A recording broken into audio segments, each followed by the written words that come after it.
Hello guys, it's evening here. Exactly 11 o'clock ng gabi. Kumusta na kayong lahat dyan? Sana lahat tayo ay nasa mabuting kalagayan. Nag-video lang ako at nag-vlog kasi naisip ko lang na ipakita sa inyo kung ano yung... Kasi nag-umpisa na yung... Actually, nag-umpisa na yung winter way before pa. Pero kanina, first time in this year na nag-umpisa na yung snowfall. Nag-snow na kanina around 3 o'clock ng afternoon. At dahil sa Texas ako dati, at kailan lang ako, siguro magtatatlong buwan pa lang ako dito. This is my very first time na makaranas ng snow dito sa US. Pero way before pa, nung nakapag-tour na ako sa Armenia tsaka sa Georgia. So, hindi na bago sa akin yung snow actually. Nakapag-tour na ako ng doon. So, nag 5 days kami doon sa Armenia tsaka Georgia. So, naranasan ko na yung first na snow sa buhay ko. So, right now, bali dito sa States, ito ang very first ko. Kasi sa Texas, hindi naman. Nagwi-winter doon, yes, oo. Pero hindi siya, cold lang siya, super cold lang. Siguro hanggang 20 degrees ganun ang pero meron siyang konting snow lalo na pag umaga, pero hindi siya yung tulad ng snow talaga na makapal, ganon. Pag sa morning makikita mo lang talaga na may mga frozen na mga tubig, ganun lang, yung parang nanigas na yellow, pero hindi makapal. Pero ngayon dito as in talaga, gusto ko lang ipakita sa inyo. At para makita nyo, malaman nyo kung ano ang nangyayari pag snow dito sa Missouri. So, 11 o'clock ito ng gabi. Lumabas ako kanina. Tapos, ito ang nakita ko.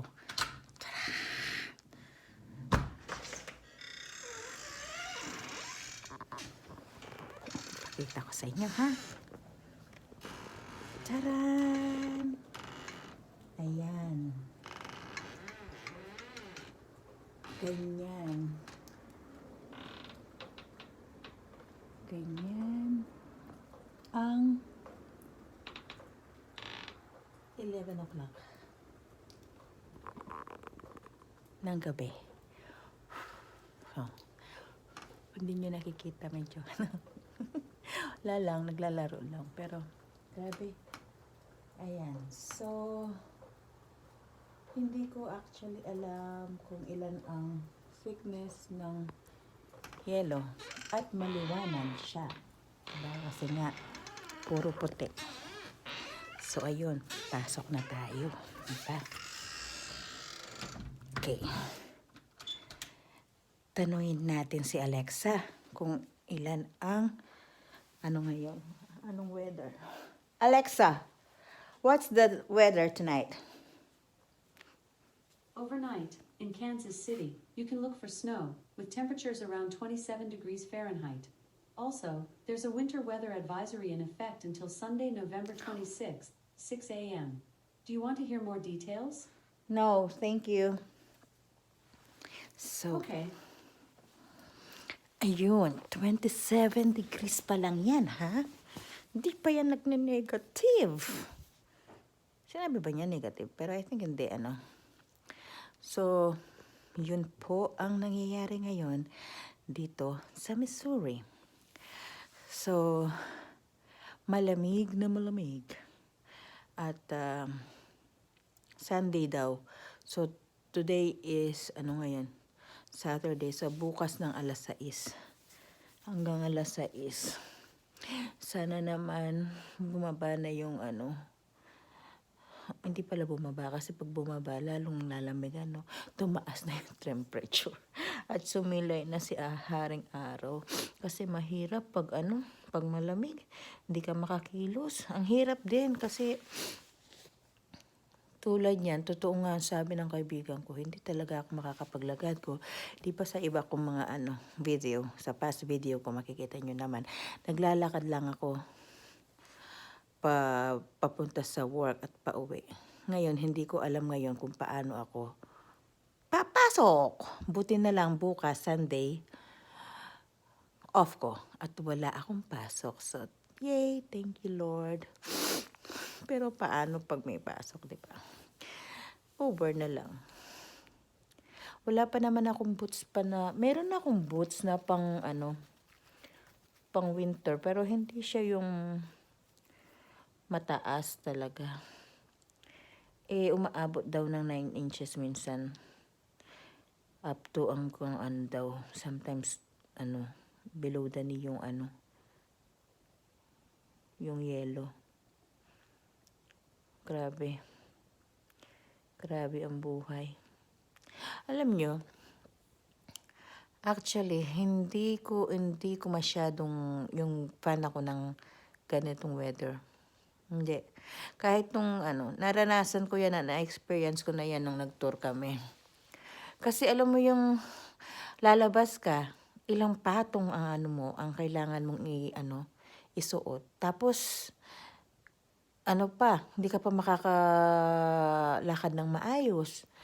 Tapos, napaka-gloomy sa labas. Yung weather is malungkot siya. Kaya, hindi ako fan talaga ng winter ng Although, diba, sa Pilipinas, gustong-gusto, diba, yung Pero to live with it, I mean, to manirahan ka siguro dito, I think, hindi ko lang alam sa inyo yung mga fan ng ng malamig. Pero, ako hindi. Kaya lang what to do. Dito tayo dinala ni Lord. Kailangan natin gumano. Tsaka, hindi naman buong panahon dito is nag-i-snow. Kakasurvive din tayo. Awa ni Lord. Si Lord ang bahala dyan. Ayun. Eto, kagagaling lang sa work. Kanina, papahipahinga. Wala yung mga kaibigan ko dito. At may kasi, may work yung asawa, yung kaibigan kong babae. So, silang mag-asawa nandun. Sa kasi, sa hotel siya nagtatrabaho. So, syempre, hindi naman sila makakapagbiyahe ng ng early morning. Kasi early morning yung duty niya. So, nag-decide sila na kanina, pumunta na habang hindi pa masyadong makapal yung yelo. So, ayun. Kasi daw, delikado nga naman. Para mga bandang 3 o'clock or 4 o'clock yun, makauwi na sila dito. Yun, ang buhay-buhay. Ano pa ba yung latest? Thanksgiving. Sorry, hindi ako nakapag-update. Pero nag-Thanksgiving naman ako. Nag-Thanksgiving ako pero hindi dito. Yung kaibigan ko, yung mag-asawa, bali yung kaibigan ko ang Pilipina, yung asawa niya puti. So, nakatira ako sa bahay nila at nag-rent ako sa bahay nila. So, yun. Anyway, nagpunta sila sa, hindi naman siguro another station. 2 hours away or 3 hours away from here yung doon sa kaibigan nila, doon sila nag-Thanksgiving. Hindi na lang din ako sumama kasi kinabukasan after ng Thanksgiving, hindi ako pinayagan na mag-off at bawal, hindi pwede. So ang nangyari, ayun, akala ko nga ako lang mag-isa dito Kaya lang yung mga kaibigan ko sabi, naku, hindi pwede. Sumama ka sa amin. Mag-isa ka lang dyan sa bahay. Hindi pwede yan. Ayaw nilang nagmumukmuk ako. So, yun. Naging okay. Naging masaya yung Thanksgiving ko kasi mayroong dalawa sa mga kaibigan namin na ang nila is mga son nila. Anak nilang lalaki is birthday ng Thanksgiving. So, ayun. Nag-celebrate. Maraming Pilipino. Halos marami. Nag-video okay. Alam mo naman ang mga Pilipino pag may party, hindi mawawala ang video okay, di ba? So, nakapag-video okay. Masaya. Masaya pag maraming Pilipino na feel mo na parang nasa Pinas ka lang at hindi ka na homesick, di ba? Tas yun, after nun, Black Friday. Kaya hindi ako pinayagan nga pala. Kasi Black Black Friday nga naman. Kasi yung trabaho ko, yung hindi nyo lang naitatanong, nasa sales ako. So, sa retail sales ako. So, alam niyo naman, pag Black Friday, lalo na, naku, napakaraming tao at they take advantage of it kasi 50 to 70% ang nadi-discount, lalo na sa mga branded na mga items. So, totoo yung sinasabing Black Friday dito sa Amerika. Pag Black Friday, naku po, kumahog talaga ang mga tao. Uy, hindi pa nakabukas ang mga mall, ang mga shops. Nasa labas na naghihintay na sila. At pag nagbukas, para silang kuyog. Ako, ang nabili ko, i-haul ko na lang yung mga nabili ko. Pero hindi naman marami. I mean, yung iba na mostly, nagamit ko na kasi panglamig. Pero may mga nabili ako na mga bag. So, i-haul ko one day. Hindi pala one day. Sige, kung kailan na lang ako ulit magkakapag-vlog ulit. So, yun. Tanong lang kayo kung sino yung nakaka-watch nito. Kung yun, yung buhay-buhay dito. Kung yung tunay na buhay ng isang Pilipino dito sa Amerika. Sinasabi ang Amerika daw masaya. Actually, tawag nila, puro na lang kasi ako pangarap daw ng majority ng mga Pilipinong makapunta ng Amerika. Siguro nga, I think so. Kasi ako, one time din naman nangarap din ako, that time nung nandun ako sa Pilipinas. Tapos nakapag-abroad na rin ako. Sa ibang bansa din naman, sa UAE, ganun, tagal ko doon. So, yun. Kasi siguro once na hindi mo pa nararanasan, hindi mo talaga puro pangarap. Pero actually, pag nangarap ka, gawan mo rin ng action, kumbaga.